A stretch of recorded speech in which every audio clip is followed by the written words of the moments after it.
Morning, everyone.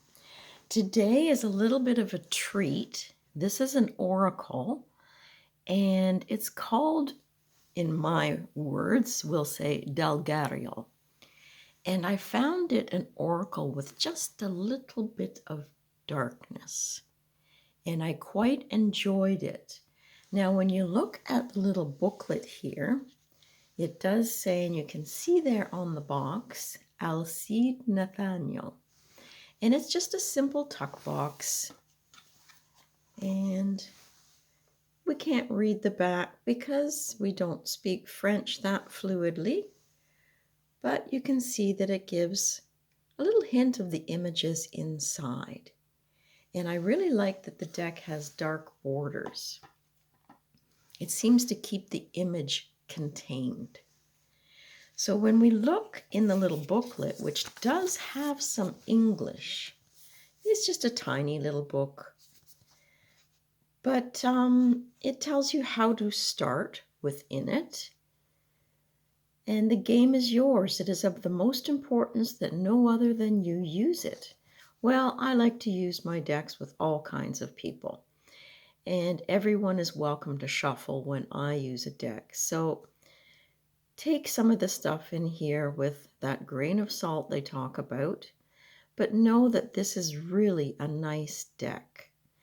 And it does give some drawing methods, being the 3 card, the 7 card. It gives general meanings of the cards, just simple, a few words, which is great. But over here, when you get through this, you get into a couple of pages here for each of the cards again.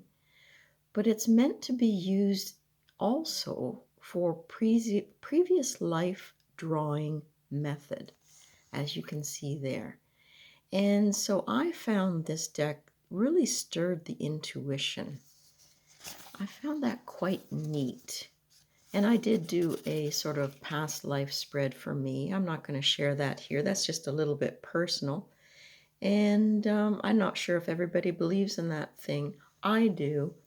And I thought for those that do or that work on a highly intuitive nature of reading, that they might really enjoy these cards. So we're looking at number 1 there, and I guess I should follow along with the book a bit to give you the names to the cards that he has applied. So bear with here. I am there now, and that one is simply called the Tower, standing for success, strength, courage, determination, a goal, or a beginning. So that is our number 1. Now the back of the cards are nice too because they're kind of dark. And the cardstock, it doesn't have an overly shiny surface in the lights that I use it in. It does have a little bit, but I found the cardstock quite nice. There's number 2, and that's called the Ferryman.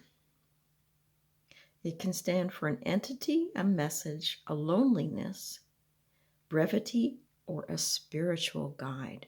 This is where some of the darkness starts to come into the deck, that spiritual other side sort of influence. And I am drawn to that. So here we go with number 3, the Helmet. And in the book it says stubborn personality, strength of character, certainty of the events.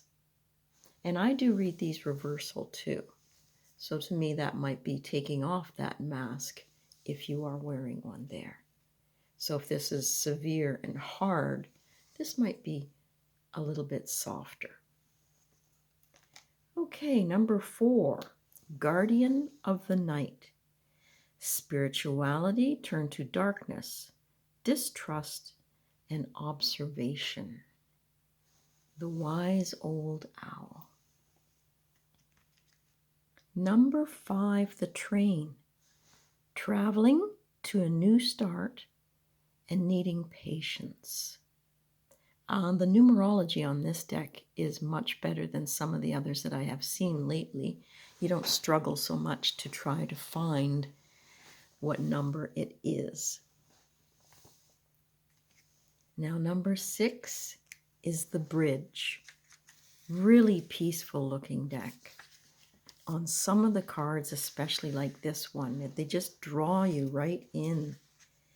So the bridge is a spiritual connection, a phase, a change, a passage. And it's always up to us whether we choose to walk through. There's an opening there, or are we going over? That's going to be something you can really play with. Number 7. This one is hard to distinguish sometimes when it comes up as a reversal. But it is the candle standing for the occult, affinity with the occult, communication with the afterlife. And I sometimes get the feeling of a curtain here. And there doesn't seem to be a candle holder, which you could really play with that idea too. Number 8, the sailboat. This sort of looks like some of the sailboats you see in Lenormand decks. Now, the sailboat is long travel, waiting, and transformation. Number 9, the lighthouse. Support, friendship, trust, help, and possibilities. There's a lot of windows in that lighthouse. You could play with the rocks. Is it before the storm, after the storm? You don't really get the sense of light coming out of this beacon at the top. The soldier. Departure, heroic personality, battle, protection, or a spiritual visit.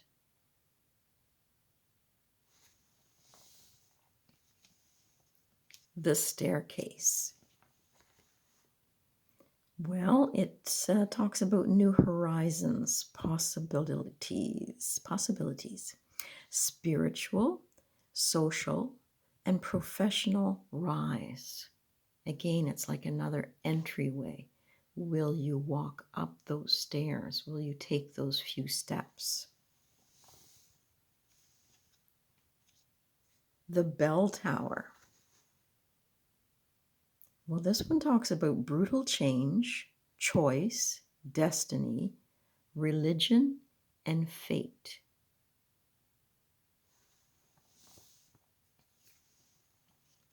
The pendulum. Magnetism, dowsing, vibration, and energy. 14, the black cat.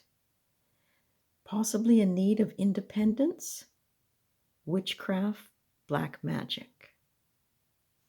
And you don't see the eyes of the cat. And that's interesting. It sort of goes with my cat candle right there. Isn't that fascinating? The key.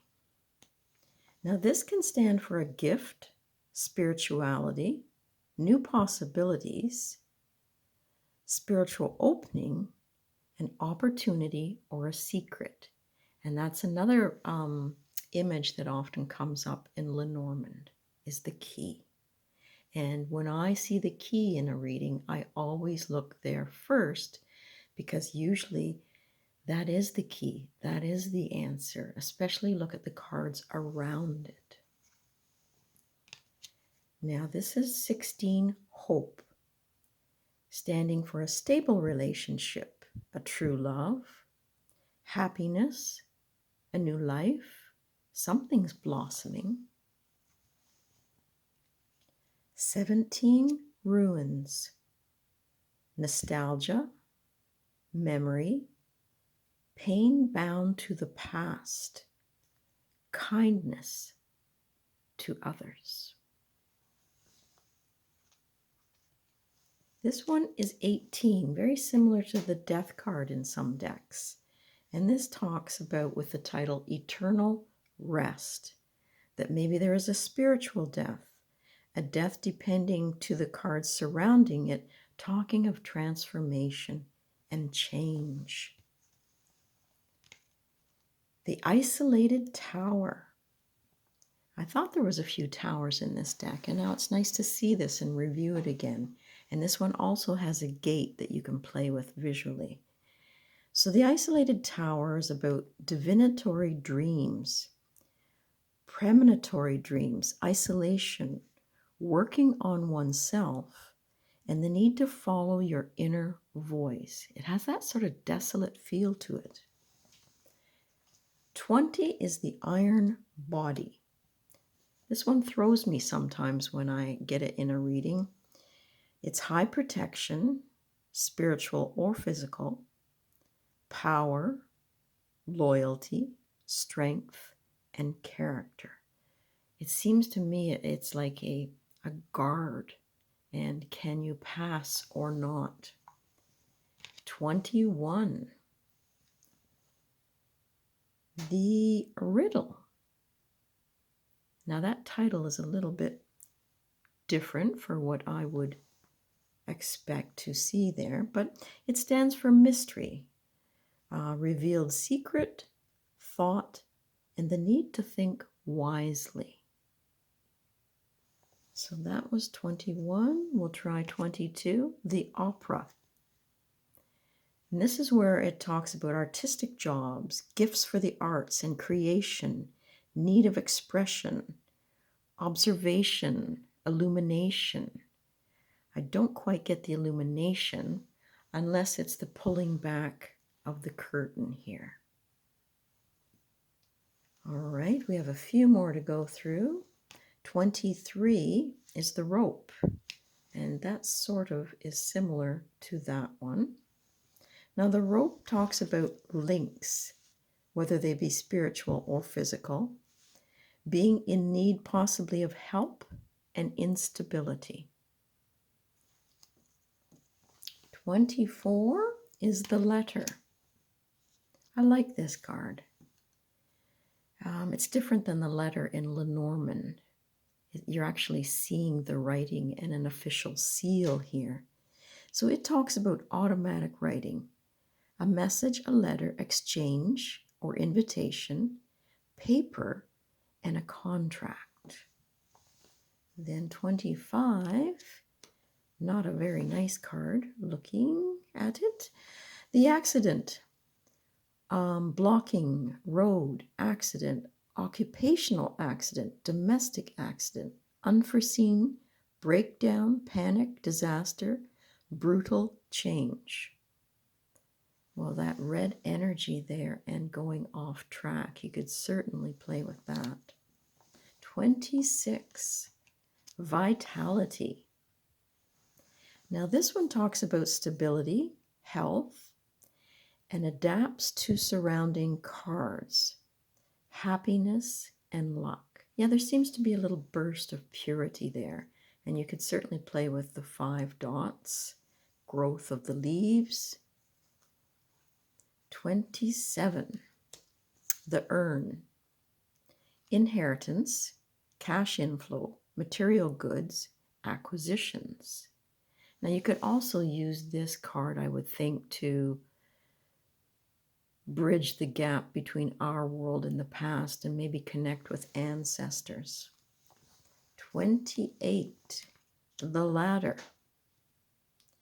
choice, mental thinking, decisions, and observations.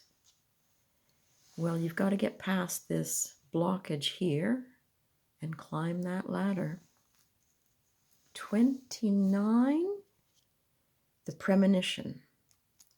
Now this could be dealing with messages of the afterlife, because you've got the light and the dark. You could play with that idea.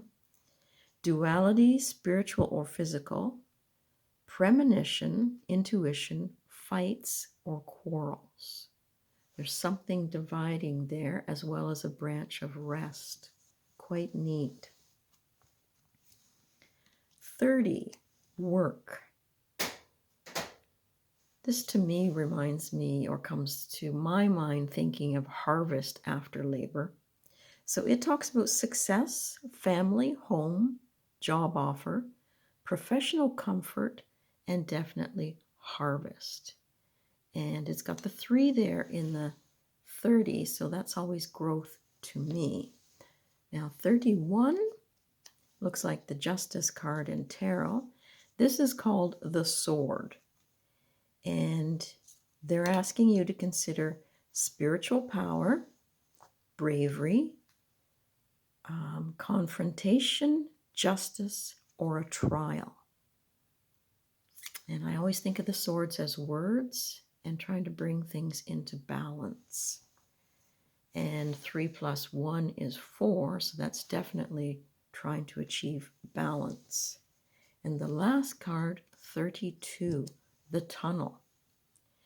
Spiritual or physical release, new opportunity, light, success, metamorphosis, and accomplishments. Now, I also would like to go through to the next section. I'm not going to read them all. I'm just going to say this is the section and the meanings for previous lives. So let's look at that last card, 32, the Tunnel. So the meanings here are outstanding spiritual knowledge learned through the previous lives, magnificent soul.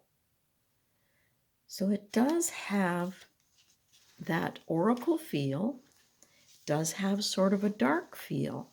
I like that it can be a springboard for thoughts when we do readings for ourselves or others. I think it's a great deck to open conversations when you're reading for someone else and let them open up and talk about what the cards mean to them. I'm going to leave it here today at that. I hope you enjoyed that. I have another deck that sort of goes into the darkness. And we have to sort of come to terms with balancing the dark and the light. Some decks I find are a little bit one way or the other, and I found this deck quite balancing. So I hope you enjoy it and stop by again. This is Lori from Craggy Brook Witchery.